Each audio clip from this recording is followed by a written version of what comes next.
and their two sons, in an effort to survive a severe famine, they left Bethlehem in Israel, and they journeyed to another nation, an enemy nation of Israel named Moab. While there, Elimelech died. Their two sons married women from Moab, but these two sons also died. And of the family of four, Naomi is the only one left.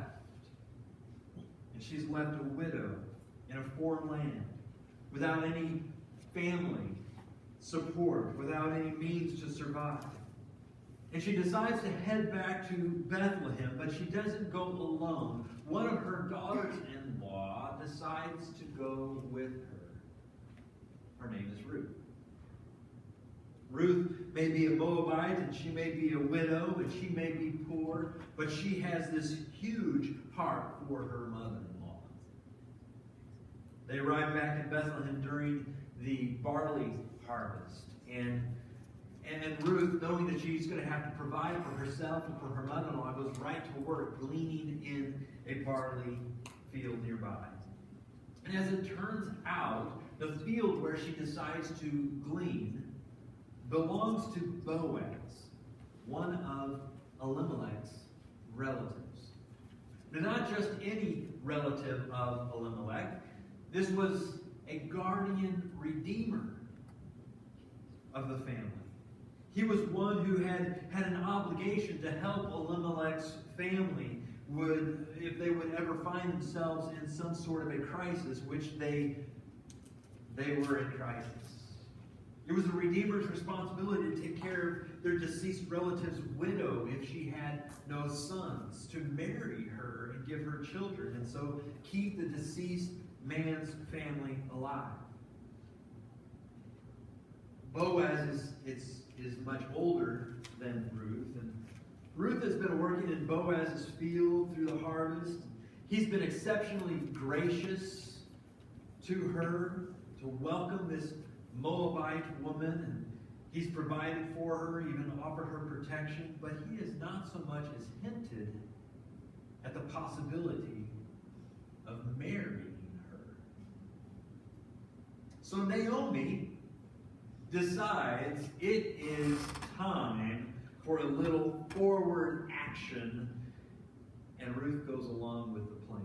So we pick up the story in Ruth chapter 3. If you haven't found your way there already, I would encourage you to Ruth chapter 3, beginning at verse 1. One day, Ruth's mother-in-law Naomi said to her, "My daughter, I must find a home or rest for you, where you will be well provided for. Now Boaz, with whose women you have worked, is a relative of ours. Tonight he will be winnowing barley on the threshing floor. Wash, put on perfume, and get dressed in your best clothes. Then go down to the threshing floor, but don't let him know you are there until he has finished eating and drinking. When he lies down, note the place where he is lying. Then go and uncover his feet and lie down. He will tell you what to do."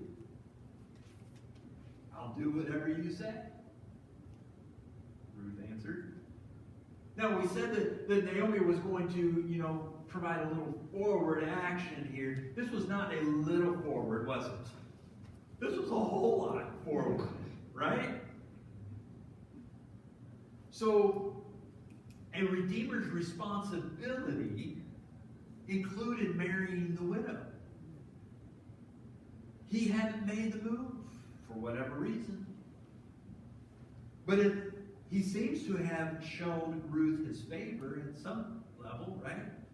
So Naomi is encouraging Ruth to let him know that she'd be interested in this idea of marriage. So she meets him at the threshing floor. Now the threshing floor was this place where the barley or the wheat or whatever was taken after it had been harvested. It was usually a stone floor, okay? And on that stone floor, that grain could be trampled, and under the feet of animals or under the foot of human, they trample this grain, and it would separate the chaff from the kernel. The kernel's where it's at, right? And then they would take the fork and they would just kind of throw it up in the air, and the wind would come by and blow away the chaff that was useless, and the grain that was good would be left. Well, they needed the wind, so oftentimes it was a kind of an elevated hilltop place where the stone floor was put. It was a very public place. So what Naomi is asking Ruth to do is to go to this very public place and take a very public risk. The harvesters would kind of camp out there in their tents, or maybe just lay on the floor there and stare at the stars. Because it was such a public place, thieves would oftentimes come and try to steal the grain. So there he was. And Ruth shows up in this very public place. Naomi is asking Ruth, the Moabite, to become very vulnerable and put herself at the feet of Boaz. If he accepted her, they both knew that the life would go pretty well for them, at least financially and as far as support goes. But if it didn't go well, the disgrace that was already on them would be severe. Elimelech's name would be shamed. They would be more outcast than they already were.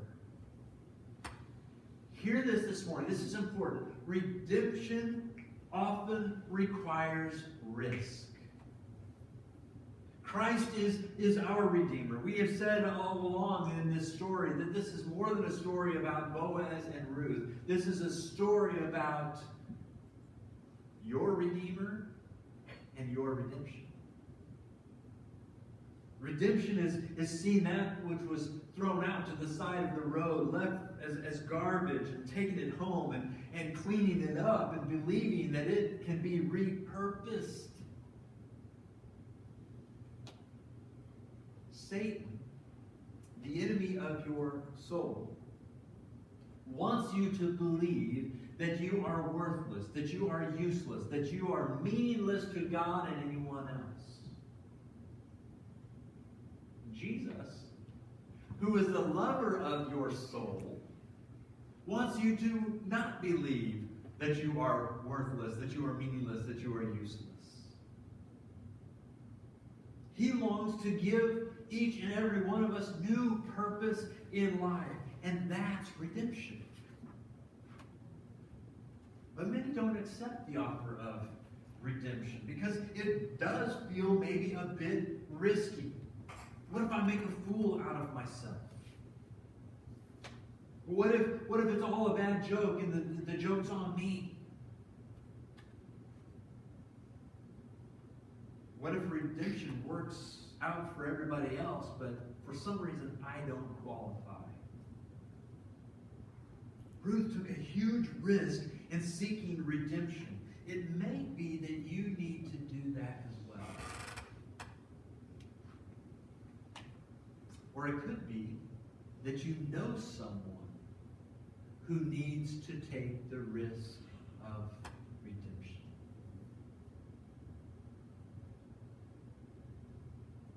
What is your part in someone else's journey toward redemption? This story, particularly chapter 3 of Ruth, gives us some pointers of how to encourage someone's redemption. I want you right now just to think about someone that you say is lost. They need to know the redeeming power of Jesus. I want you to think about them through this message, okay?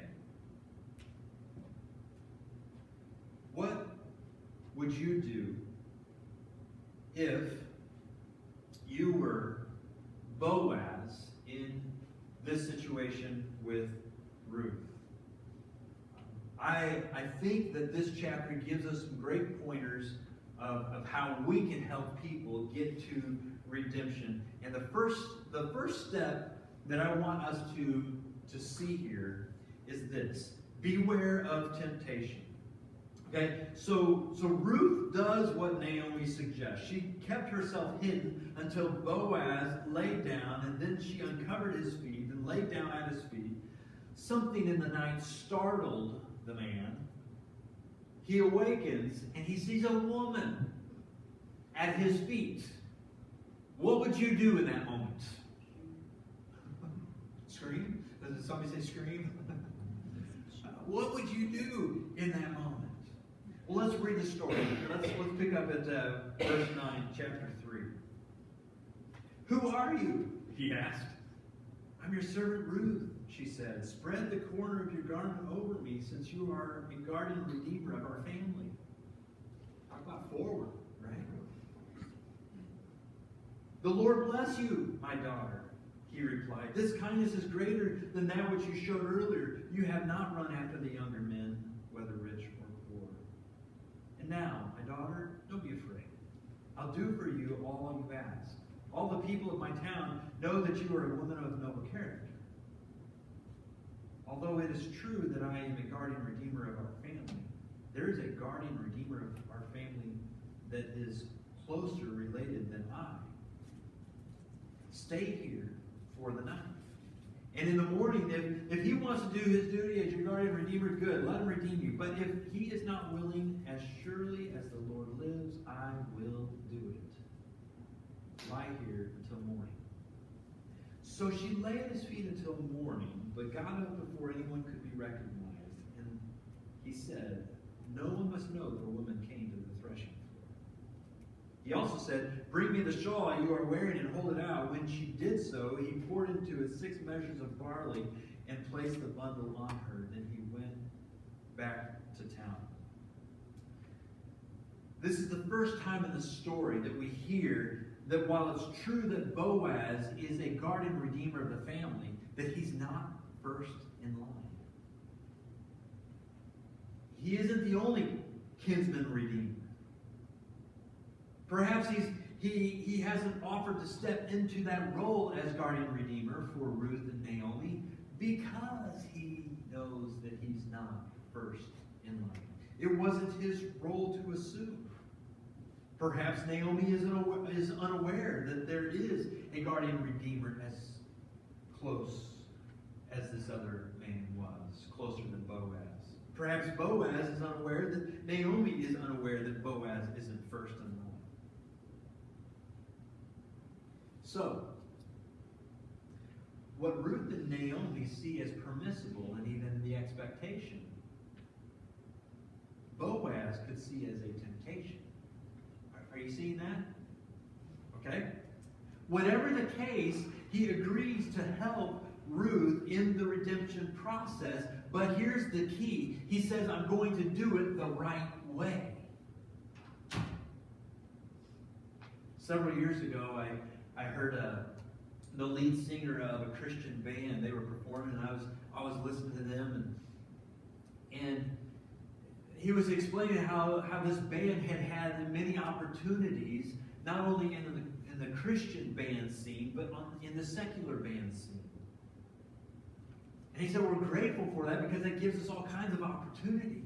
He said, but we also recognize that comes with temptation.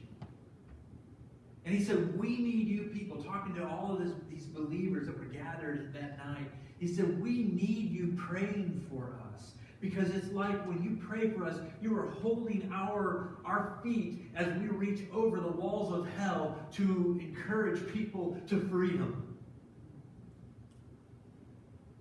You recognize the temptation that was theirs. You know, while there's a certain measure of risk involved for a person to seek redemption, there can also be risk associated with helping a person on the road to redemption. We know that Jesus said that the gates of hell will not even be able to prevail against the power of the church with Christ in her, right? That's great news. But we also remember that Paul warned us, brothers and sisters, if someone is caught in a sin, you who live by the Spirit should restore that person gently. But watch yourselves, or you also may be tempted.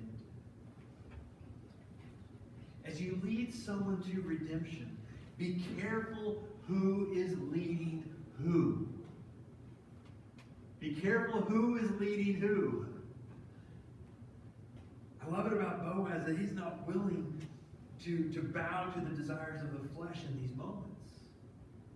And then he insists, I will lead you to redemption, but I'm going to do it the right way. And that way includes this. It includes that we have to offer honor, not shame. This is big. If you're trying to help someone to understand the redemption that Christ offers, this is huge. Offer honor, not shame. In cultural anthropology, there are cultures that are named honor-shame cultures, and it describes a society that uses shame on people to kind of put them down, to kind of raise them up. And it's just kind of, you are shamed and I am honored. And that's kind of how they operate. In the Middle East, both then and still today, really kind of operate a lot of times in this honor-shame mentality. Of course, the use of shame is not limited to geographical locations, is it? It pops up in our own households. When we intentionally or unintentionally say something hurtful to somebody, to just kind of put them down, to bring them down, to raise us up. Or maybe it's a way of control. Unless you do things my way, you're worthless and you're useless and you're meaningless to me. This is how we communicate. We've already said, those aren't the words of redemption, those are the words of Satan, right? That very message communicates to people to let their soul stay in the garbage dump where they believe it belongs. That's not the message of redemption. And yet, it's amazing how often we hear the church using shame to try to help people to Jesus. And it doesn't work. Shame may have power to correct another's behavior, but it's powerless to fix one's heart. You may begin doing the right thing because you're afraid I might shame you if you do what's wrong. But why are you doing it? The right thing. Not because your heart's changed. It's behavior modification. And in so doing, if you're hearing the words of shame, your heart only goes further down into the mud of this belief of who Satan says you are instead of who God says you are. I am trying to grow grass in my yard right now, in a spot where we had some work done a while back, and I planted the seed, and some of it has grown, but it seems like I'm doing a better job growing weeds there than grass. Anybody else have that experience? I'm not the only one, am I? Try to plant grass, and what grows are weeds. Once a week, my lawn looks really nice. When all those weeds are chopped down, they look green and lush, and they look like the grass, and everything looks good. But you give them a day or two, and those weeds, they just keep popping up, right? Behavior modification is like that. You just kind of mow down the weeds, but they'll pop back up because nothing's been done with the root. And as we push shame on people more and more, what happens is the root goes deeper and deeper, and the weeds grow thicker and thicker, and we're actually hurting their chances of redemption rather than helping them. It's really super important for us to understand that. By all accounts, what Ruth did seemed a bit scandalous. And in this honor-shame culture, the first thought of Boaz, it might have been to shame the advances of this woman to the rest of her community. He could have told her to go home and protected his own honor, right? In that way. He would have protected himself from shame. But in doing so, he would have put her in danger of the night. And what we see in Boaz is he seems more interested in helping to honor this person who is seeking redemption rather than shaming her than he is interested in his own honor and protecting himself from shame. Isn't that interesting? Ruth is a young woman who has no husband. She's living with her mother-in-law and is a native of the nation's enemy. She was a good candidate for shame. Do you know how to deal with shame? With honor. Instead of shaming her, he looked for ways of honoring her. He found the good in her to highlight. He assured her that he would help her. He gave her another 5 gallons of grain to go home with in her shawl. You know, it's not to say that we never speak up for what is right, okay? Because without a person knowing what's right, they may not know that they need redemption. But I think that most people, they don't need more belittling of their shameful behavior. I think they have plenty of shame to keep them away from redemption for the rest of their lives already. What people need are to be told that there is a hope for new life.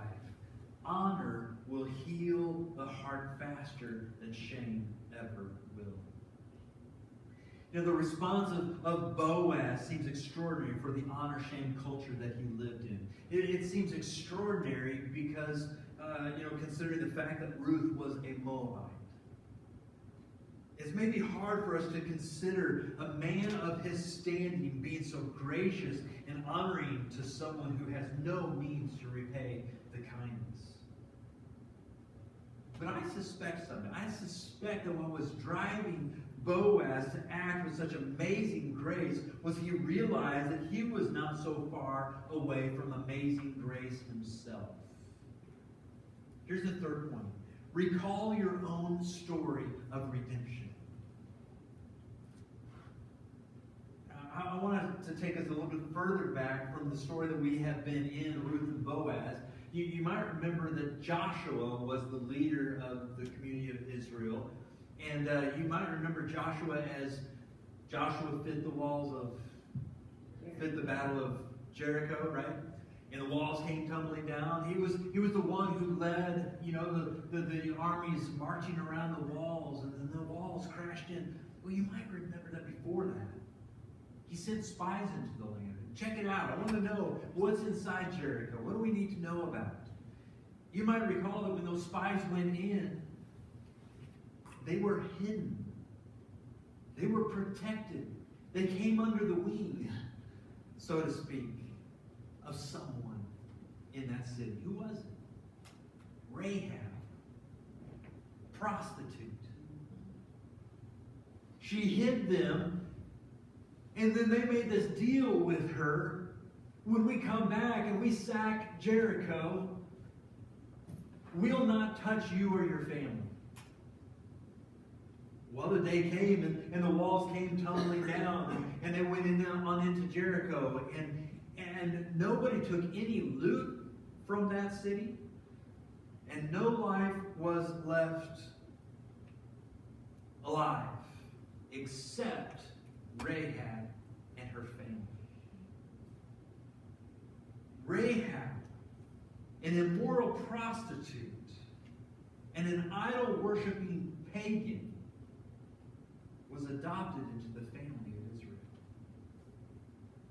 I mean, isn't that amazing grace? Isn't that an outlandish story of grace? Well, why are we telling that story? Let's make the connection. What's the connection to Boaz? Rahab was Boaz's mom. Okay? Are we connecting the dots? What has God done for you? Was it amazing grace? I imagine it was. Listen, if you recall your own story of redemption, the place you were, the place He brought you to, you are well on your way to helping someone else on their journey towards redemption. Never forget where He's brought you from. Evangelism is a word that we kind of have in Christianese that is kind of a fancy word maybe that we throw around there, but it actually literally just means good newsing someone. Evangelism is not a sales pitch. Regina Macy and I were talking, I think it might have been after the service last week, and she was telling me something that her pastor told her. And I loved it. He said, I'm not a salesman, just a very satisfied customer. Yes. Yes. That's what evangelism is. It's good newsing people. This is what God has done for me. Let me tell you my story. Let me recall my redemption story. Maybe you'll connect with it. A while back, we did a series on telling our story, and we said that our story basically has these three moves, right? I was, I am, God is. He's done this for me. Recall your story often. Live in that grace. And as you do, you will naturally have more grace for others and will naturally point people not to behavior modification, but to Jesus. And that brings me to the last point. Keep the number one Redeemer number one. Keep the number one Redeemer number one. Boaz wasn't the number one Redeemer, was he? There was another guardian redeemer who had first rights to all that was Elimelech's, to his land, to his home, to carry on Elimelech's line by marrying Ruth. Boaz was more than willing to do whatever he could to pull Ruth out of her present crisis and speak hope into this family, but he knew that really it was someone who was closer to her family that needed to make it happen. Remember this.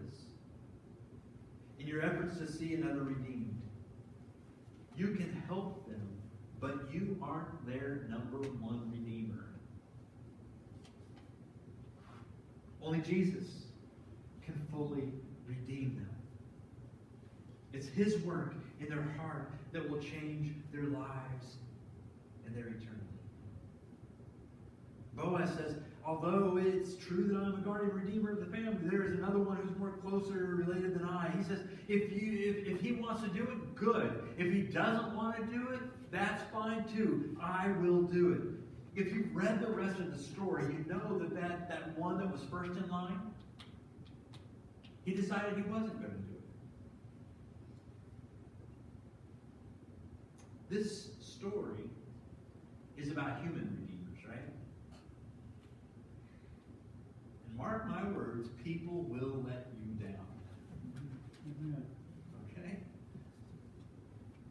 But I hope you know that your number one Redeemer is Jesus. And He will help you. And He can help you. And He wants to help you. 2 Peter 3:9 says this, the Lord is patient with you, not wanting anyone to perish, but everyone to come to repentance. Romans 3:23 and 24, for all have sinned, fall short of the glory of God, and all are justified freely by His, say that word there, it's by grace. Through what? Through the redemption that came by Christ Jesus. Verse 25, God presented Christ as a sacrifice of atonement through the shedding of His blood to be received by faith. Your redemption, my redemption, everyone's redemption is only in Jesus. We have been bought by Jesus, not because we're good, not because we have it all put together, or not because, we have something that He was lacking. None of that. It's the very opposite, right?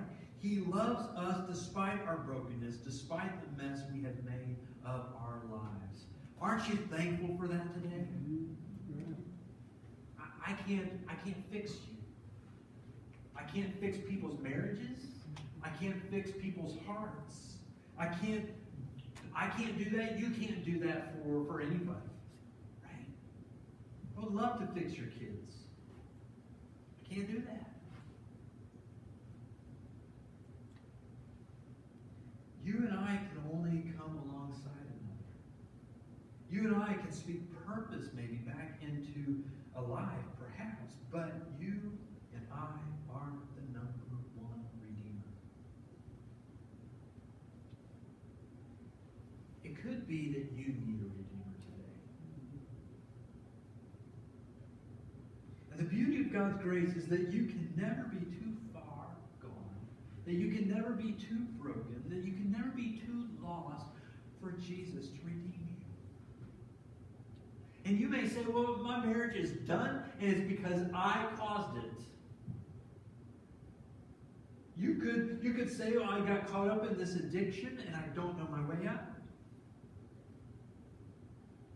You can say, I've done this, I've done that, I've hurt this person, I have cheated, I have lied. Fill in the blank. There is nothing that you have done or will ever do that would make you unredeemable to Jesus. You've got to know that. Amen. Look at all the people in Scripture. God specializes in taking those people who thought that themselves unredeemable and doing great work through them. Whatever your past, whatever sin is holding you hostage, you're not too far lost and you are not unredeemable. Praise His name. Pastor Mark, I'm going to ask you to come to the piano. Ruth went and laid down at Boaz's feet. If you fall at somebody's feet, what are you communicating to them? You're communicating to them, I'm at your mercy. Right? She asked Boaz to spread the corner of his garment over her. Literally, the words, and I know, preachers just like to go into the literal. And, what is the language really saying? I love that the Hebrew, and some of your translations even say this. She asked, would you put your wing over me? What we understand is that's a term of protection. Like a mother hen that crowds the chicks under her wings to protect them. Follow Ruth's example. Submit yourself to the mercy of Jesus. Pray that He will be your provider and protector and Father. Let Him redeem you. So, though the story sounds a bit scandalous, you can follow Ruth's example to a point. All right, to a point. Not completely. And here's the part I don't want you to follow. Ruth thought that she had to get herself all cleaned up before she could meet her Redeemer. That's what she thought. I want to tell you, come as you are. You don't have to be cleaned up. That's the beauty of God's grace. You don't have to have your life in order. You don't have to have everything put together. In fact, it's just the opposite. You come to Jesus broken. You come to Jesus dirty in the filth of your sin. Then after He gives you His redemption that He so longs to offer you, He begins the cleanup. He begins a relationship with you. And then you are able to say, God, you're working in my life. I have the courage now to say no to sin. I have the power by your Spirit to say no to ungodliness. That's His grace at work. And God begins to transform your heart and heal your brokenness and brings peace and joy and